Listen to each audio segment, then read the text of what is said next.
तीन बहनों की लालची भाभी।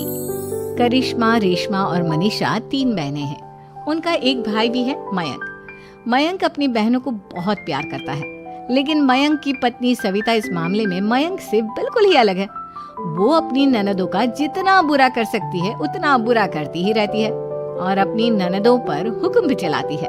करिश्मा, करिश्मा, तुमने अभी तक नाश्ता नहीं बनाया? तुम्हारे भैया को ऑफिस जाने में देर हो रही है। हाँ भाभी, बस अभी बनाती हूँ। करिश्मा, तुम ये ढीलापन छोड़ दो। कल को पराये घर जाना है। वहाँ अगर तुम इस तरह से काम करोगी तो लोग क्या कहेंगे कि माँ ने और भाभी ने कुछ सिखाया नहीं। और तुम्हारी दोनों बहनें कहाँ हैं? रेशमा मार्केट गई है और मनीषा सो रही है। क्या? सुबह के 8 बज रहे हैं और ये महारानी अभी भी सो रही है? ये कहते हुए सविता अपनी सास दुर्गा देवी के पास जाती है। माँ जी, देख रही हो अपनी बेटियों के तौर तरीके? क्या हुआ बहू, सुबह सुबह क्या कर दिया मेरी बेटियों ने? अरे एक तो अभी अभी उठकर किचन में गई है, दूसरी सुबह सुबह बाहर चली गई और तीसरी अभी तक सो रही है। क्या करूं मैं इन तीनों का? मैं तो परेशान हो गई हूँ। जा जाकर उठा उसे और रेशमा से मैं बात करती हूँ। सविता सीधा मनीषा के कमरे में जाती है और उससे कहती है, महारानी जल्दी उठो, सूरज सर पर आ गया है। भाभी थोड़ी देर और सोने दो ना, मैं रात को लेट सोई थी। वो क्या है ना, यूनिट टेस्ट चल रहे हैं। शराफत से उठती है या नहीं, या फिर पानी की भरी बाल्टी डालूं तेरे ऊपर? नहीं भाभी, मुझे बिस्तर में नहीं नहाना, उठती हूँ मैं। मनीषा जल्दी से उठकर बाथरूम में चली जाती है। सभी आराम से बैठकर नाश्ता कर रहे होते कि तभी रेशमा बाजार से हाथ में सामान लिए आ जाती है। रेशमा को देखते ही सविता उस पर बरस पड़ती है। लो, आ गई महारानी। ऐसा भी क्या सामान लाना था जो सुबह आंख मलते ही बाजार की तरफ रवाना हो गई? भाभी, कल आप ही तो चीख रही थी कि घर का सारा सामान मुझे ही लाना पड़ता है, घर में किसी को भी किसी काम से कोई लेना देना नहीं है। अब मैं बाजार जाकर सामान ले आई तो आपको इस बात से भी तकलीफ हो रही है? देख रही हो माँ जी, अपनी बेटी की जुबान कैंची से भी तेज चलती है। और मयंक, आप तो कुछ कहेंगे नहीं अपनी लाडली बहन को? रेशमा, अपनी भाभी से ऐसे बात नहीं करते। चलो माफी मांगो। भैया, मैं क्यों माफी मांगू? आप भाभी से बोलिए ना कि हम पर कम हुक्म चलाया करे। हम इस घर की बेटियां हैं और आपकी पत्नी की ननद है, नौकरानी नहीं। लो कर लो बात। इनकी भलाई के लिए कुछ भी बोलो तो इन्हें बुरा लग जाता है। इस घर में यही इज्जत है मेरी। देख लो माँ जी, आपकी बेटी किस लहजे में मुझसे बात कर रही है। सविता वहाँ से चली जाती है। मयंक को बहुत गुस्सा आता है, वो भी वहाँ से चला जाता है। फिर करिश्मा रेशमा को समझाती है। रेशमा, तुम्हें भाभी से माफी मांग लेनी चाहिए थी ना। लेकिन दीदी, मैंने कुछ किया ही नहीं, तो मैं माफी क्यों मांगू? हाँ करिश्मा दीदी, रेशमा दीदी जैसी ही घर में आई, भाभी ही उन पर चिल्ला रही थी।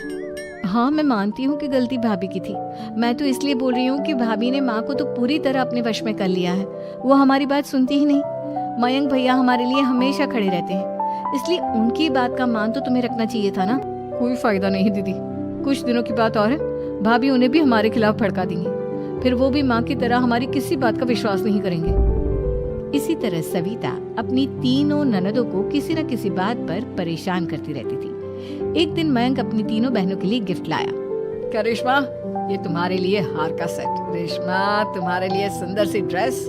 और मनीषा, तुम्हें किताबें पसंद है ना, तुम्हारे लिए किताबें लाया हूँ। थैंक यू भैया। थैंक यू भैया। थैंक यू भैया।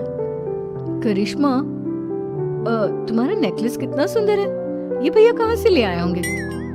मैंने भैया को 3 दिन पहले फोन पर ये डिजाइन दिखाया था और आज भैया ये ले आए। सविता तो अपनी ननदों के गिफ्ट्स देखकर जल गई और करिश्मा का नेकलेस तो उसे भी बहुत पसंद आया था। अपनी बहनों के लिए कितना अच्छा नेकलेस लेकर आए हैं, मुझे कभी कोई गिफ्ट नहीं दिया। मैं आज ही ये हार चुरा लूंगी। रात में सविता करिश्मा का हार चुरा लेती है और इसी तरह उसे अपनी ननदों की जो भी चीज अच्छी लगती वो उसे मांगती नहीं, बल्कि रात के अंधेरे में चुरा लेती। इसी तरह दिन बीतते गए और सविता ने मयंक के दिल में भी उसकी बहनों के लिए नफरत पैदा कर दी। एक दिन मयंक ने करिश्मा और रेशमा के लिए रिश्ता देखा और ये बात उसने घर में सबको बताई। माँ, करिश्मा और रेशमा के लिए बहुत अच्छा रिश्ता आया है। वो लोग कल इन्हें देखने आ रहे हैं। आप और सविता मिलकर सारी तैयारी कर लेना। ये सुनकर करिश्मा और रेशमा खुश हो जाती हैं, लेकिन सविता सोचती है, अगर इन दोनों बहनों की शादी हो गई तो घर और बाहर का काम कौन करेगा? मनीषा तो एक नंबर की कामचोर है, उससे तो किसी बात की उम्मीद लगाना ही बेकार है। मुझे इस शादी को रोकना होगा। अगले दिन सभी लड़के वालों के स्वागत की तैयारी करने में लगे होते हैं। तभी मयंक अपनी बहनों से आकर कहता है, तैयार हो गई तुम दोनों? देखो दोनों लड़के बहुत अच्छे हैं, मैं कोई कसर नहीं छोड़ना चाहता, इसलिए तुम उनके सामने अच्छे से बिहेव करना और अपनी भाभी से लड़ने मत लग जाना। करिश्मा, तुम वो नेकलेस पहन लो ना जो मैं तुम्हारे लिए लाया था। भैया मैं बहुत देर से वो नेकलेस ढूंढ रही हूँ, लेकिन मुझे मिल ही नहीं रहा। क्या तुमने नेकलेस खो दिया? तुम्हें पता भी है वो कितना महंगा था? तुम कोई काम ढंग से नहीं कर सकती। मयंक गुस्से में वहां से चला जाता है। थोड़ी देर बाद लड़के वाले भी आ जाते हैं। वो दोनों बहनों को पसंद कर लेते हैं और रिश्ता पक्का हो जाता है। लेकिन सविता के दिमाग में तो कुछ और ही खिचड़ी पक रही थी। वो पंडित जी के पास करिश्मा की कुंडली लेकर जाती है और उन्हें पैसे देकर करिश्मा की कुंडली बदलवा देती है। जब लड़के वालों के पास करिश्मा की कुंडली जाती है तो वो दुर्गा को फोन करते हैं। बहन जी, हमने करिश्मा की कुंडली अपने पंडित जी को दिखाई थी। आपकी बेटी की कुंडली नहीं बल्कि दोषों का पिटारा है। देखिए, मैं और मेरे पति इन सब बातों में बहुत विश्वास करते हैं, इसलिए हम आपकी बेटी से अपने बेटे की शादी नहीं करा सकते। इस तरह करिश्मा का रिश्ता टूट जाता है और सभी घर वालों को बहुत दुख होता है। अब कविता सोचती है, चलो करिश्मा का तो रिश्ता टूट गया, अब रेशमा का भी रिश्ता तोड़ना है। क्या करूं? अब सविता आवाज बदलकर किसी अननोन नंबर से रेशमा के होने वाले ससुराल में फोन करती है।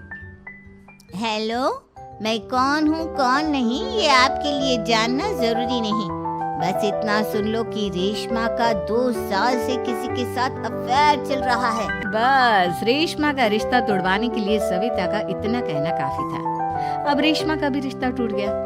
मयंक और दुर्गा देवी ने रेशमा को खूब खरी खोटी सुनाई और उससे बार बार उस लड़के के बारे में पूछने लगी। आप दोनों मुझे क्यों परेशान कर रहे हो? अरे कोई लड़का होगा मेरी लाइफ में तो मैं बताऊंगी ना, जब कोई है ही नहीं तो कहाँ से लाऊं मैं कोई लड़का? तो तेरे होने वाले ससुराल वालों को फोन किसने किया था?